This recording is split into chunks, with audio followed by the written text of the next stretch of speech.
welcome or welcome back to my channel. So in this video we will go now cover third part of learning chapter from psychology.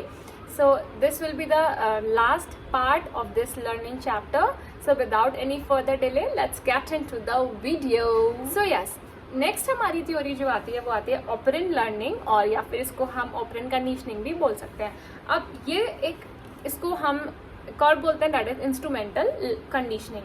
The term operant conditioning जो थी वो दी थी B.F. Skinner ने to indicate that whether that when a response operate on the environment, it may have consequences that can affect the likelihood that response will once again occur. So ये वो बोल रहे थे कि लाइक इन्वायरमेंट का भी कुछ ना कुछ तो रोल कैसे तो होता होगा, राइट? देखते हैं. It operates on the law of effect propose by Thorndike ने जो लॉ ऑफ इफेक्ट दिया था उसके ऊपर ये काइंड ऑफ बेस्ड है. If the behaviour is rewarded it persist. जो लॉ ऑफ इफेक्ट था वो हमने फर्स्ट पार्ट में कवर किया, उसमें देख लेना. सो उसमें ये बताते हैं कि लाइक जो रिवॉर्ड मिलेगा वो परसिस्ट करेगा, जिसे पनिश किया जाएगा वो नहीं रुकेगा या फिर वो नहीं अटेन कर पाएगा. The respondent behavior is directly under the control of stimulus or in a classical conditioning, whereas operant behavior is not evoked but emitted. It is spontaneous and not a response to a specific stimulus. So Skinner का experiment क्या था?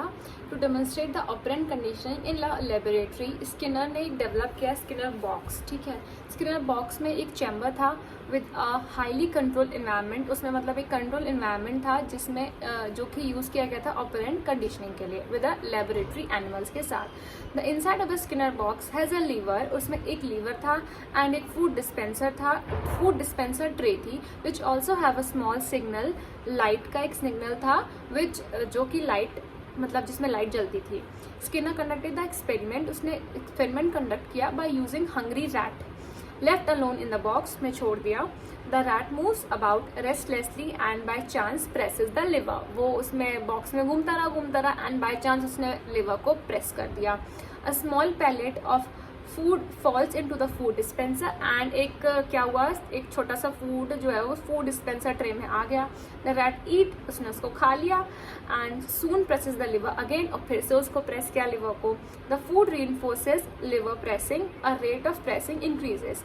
Food ने क्या किया कि liver की pressing को बढ़ा दिया, जिसकी वजह से क्या हुआ, प्रेसिंग इंक्रीज हो गई. If the food is discontinued so that the pressing the liver no longer delivers the food, the rate of liver pressing decreases and become extinct. अब जैसे ही फिर क्या हुआ कि देखा गया कि जब वो दोबारा दबा रहा था तो फूड नहीं आ रहा था, कि मतलब उसका फूड का आना डिसकंटिन्यू कर दिया, राइट? सो जिसकी वजह से उसको दबाना बंद हो गया, लिवर की प्रेसिंग भी बंद हो गई एंड वो फिर एक्सटिंक्ट हो गई. The experiment can set up discrimination by presenting the food if the liver is pressed while the light is on. जब liver press होता था तो light on होती थी and not giving reinforcement if response is made in the dark. और अगर response dark में होता था तो light press नहीं होती थी. Thus in operant conditioning the organism operates on the environment. तो वो environment के ऊपर मतलब like वो work करती थी. The liver pressing behavior to get the reinforcements food and liver pressing behavior वो सिर्फ इसीलिए था कि food मिल जाए, right? Then if the operant conditioning the liver has some control over his circumstances, it is useful in shaping and modification of behavior के लिए use किया. Second psychotherapy में इसको यूज़ किया. थर्ड इसको लर्निंग में यूज़ किया. सो अब मैंने री-इन्फोर्समेंट वर्ड यूज़ किया. तो व्हाट इज़ इट एक्चुअली, और वो उसका रोल यहाँ पे क्या था, तो वो क्या था, री-इन्फोर्समेंट एक्चुअली एक रिवार्ड मतलब हो गया. आप इसकी जगह रिवार्ड भी लिख सकते हैं. जो रिवार्ड क्या करता है, rewards that increase the likelihood that will be repeat a behavior. वो मतलब ऑब्वियस है कि जिसको रिवॉर्ड्स मिलेंगे तो वो बिहेवियर बढ़ता जाएगा, right? And primary reinforces include strong earned reinforcers such as food हो गया, वाटर हो गया, ये सब. Secondary reinforces are rewards that people have learn to like such as memory, material, ये सब. ठीक है। Positive reinforces are stimuli that are pleasant होती है। Negative reinforces refers to a stimuli whose removal is reinforcing, leading to an increase in the probability that are response that allow the removal of the unpleasant behaviors के लिए। Punishments includes pain, anxiety, disapproval, ये सारी कुछ चीज़ें होती है punishments में। Okay, सो हमारा लास्ट आता है that is cognitive learning. According to cognitive theories, learning can not be explain in terms of stimulus responses alone. They propose that a learner forms a cognitive structures in memory which organizes memory information into relationship and meanings. Cognitive का मतलब क्या होता है? Thoughts होता है, हमारी thinking होती है, इसीलिए। So inside learning, insights are sudden होते हैं, creative होते हैं, understanding और solutions to the problem. This is also known as एक aha phenomena होता है in problem solving. Inside therapies rely on the sudden personal discovery by the patient of psychological process that have caused personal problems जिनको होती है। Now ये हमारा the classic study of inside learning in animals was conducted by psychologist Wolfgang Kuhler ने दी थी। Kuhler worked with a chimpanzee जिसका नाम उन्होंने रखा हुआ था Kuhler worked with a chimpanzee in his studies. Kuhler exposed chimpanzee to challenging situations. उन्होंने उसको नई नई challenging situations the in which that elements of solutions were all present, और जो उस situation का solution भी वहीं ना वहीं कहीं present था। What was necessary for the chimpanzee to put the elements together, जिनको वो put करता और solution आराम से हो जाता। So experiment क्या था? उससे पहले कूलर के चिंपांजी का नाम क्या था? वो था सुल्तान। आगे आएगा। Experiment था, Kuhler placed a chimpanzee inside a cage with a described piece of fruit, offer a banana out of reach outside the cage. उन्होंने चिंपांजी को एक केज के अंदर रख दिया जहाँ पे उसके दूर था, बनाना रख दिया जो कि वो नहीं ले सकता था उसको easily. To obtain the fruit the animal had to use a nearby object as a tool.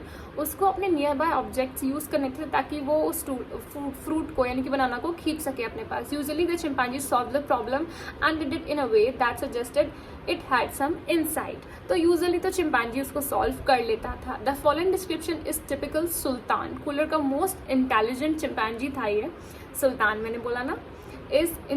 is inside the cage, वो उस केज के अंदर था, and it cannot reach the fruit which lies outside by means of his only available short stick. अब क्या हुआ कि एक only available short stick थी, वो उससे भी नहीं पहुंच पा रहा था। A longer stick is deposited outside the cage about 2 meters on one side of object. अब 2 मीटर दूर एक longer stick भी अवेलेबल थी। अब क्या किया? It can not be grasped by the hand. अब वो हैंड से तो नहीं आ सकती थी, but it can be pulled within a reach by means of small stick. पर वो स्मॉल स्टिक से उसको खींचता तो लॉन्ग स्टिक आ जाती। Sultan tries to reach the fruit with the smaller of the toe stick. Not succeeding, he traces at a piece of wire that projects from the netting of the cage, but that too in his way. अब उसने क्या किया? उसको तो खींच लिया long वाली को छोटी वाली से। अब वो जो फ्रूट था वो भी नहीं आ रहा था, तो उसके लिए उसको वायर चाहिए था, वो भी उसके हाथ में नहीं आ रहा था। Then he gazed about him, he suddenly picks up the little stick with the help of a little stick, he pulled the long stick by using the long stick, he reach the fruit. मैंने बोला ना कि उसने सोचा कि wire से कर लूँ, पर वायर से भी नहीं हो पा रहा था, तो उसने वही छोटी स्टिक की हेल्प से बड़ी स्टिक को खींचा। देन बड़ी स्टिक आ गई उसकी वजह से, देन उसने फ्रूट को ले लिया। Kohler call the cognitive processes underline the Sultan behaviour as insight. तो उसने कूलर ने बोला कि हाँ, इसके अंदर कॉग्निटिव प्रोसेसेस होती है सुल्तान के अंदर। A sudden awareness of the relationship among the various elements that had previously appeared to be independent of one another. In one more example, Sultan was not put inside the cage. अब एक दूसरा example लेते हैं, तो उसमें सुल्तान जो inside cage के अंदर नहीं था, but some bananas were placed too high for him to reach to solve the problem. Sultan stacked some boxes turned around him, climbed the platform and left the bananas. अब क्या हुआ कि बनाना वो नहीं ले सकता था, बट वो केज भी नहीं था, थोड़े बनाना ऊपर थे। उसने क्या किया, कुछ बॉक्सेस लिए, उनको एक के ऊपर एक रखा एंड देन उनके ऊपर चढ़ के फिर उसने वो प्लेटफॉर्म बना लिया, उनके ऊपर एक के ऊपर चढ़ के उन्होंने बनाना को ग्रेस्प कर लिया। Coolers work suggest that inside learning often involves two phases. In the initial phase, problem solving is used to derive a solution. In the second phase, the solution is stored in the memory. वो memory में store हो जाती है and retrieve whenever similar problem जब आती है तो उसमें वो मेमोरी रिट्रीव होती है और वो सिचुएशन जो है वो सॉल्व हो जाती है, present itself. Hence inside learning is related to memory and thinking. So inside learning basically memory और थिंकिंग के ऊपर बेस्ड होती है। सो अब इनसाइड लर्निंग की कैरेक्टरिस्टिक्स क्या हो गए? It is sudden, it is due to understanding, it alters perception, new patterns of organization, higher species have more insight, and insight develops usually after some trial and error. So ये कुछ trial and error के बाद inside learning जो takes place हो जाती है। So this is all about this learning chapter. This is the third part of this learning chapter. इसमें chapter complete होता है। आई होप आप लोगों को ये समझ आ गया हो, बिकॉज मैं बहुत ज़्यादा थक गई बोल के।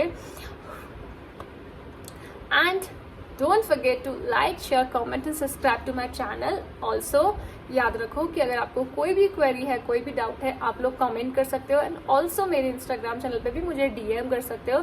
सो I will try to solve your problem, your query definitely. Till that, subscribe my channel and stay connected for the next video. Bye bye.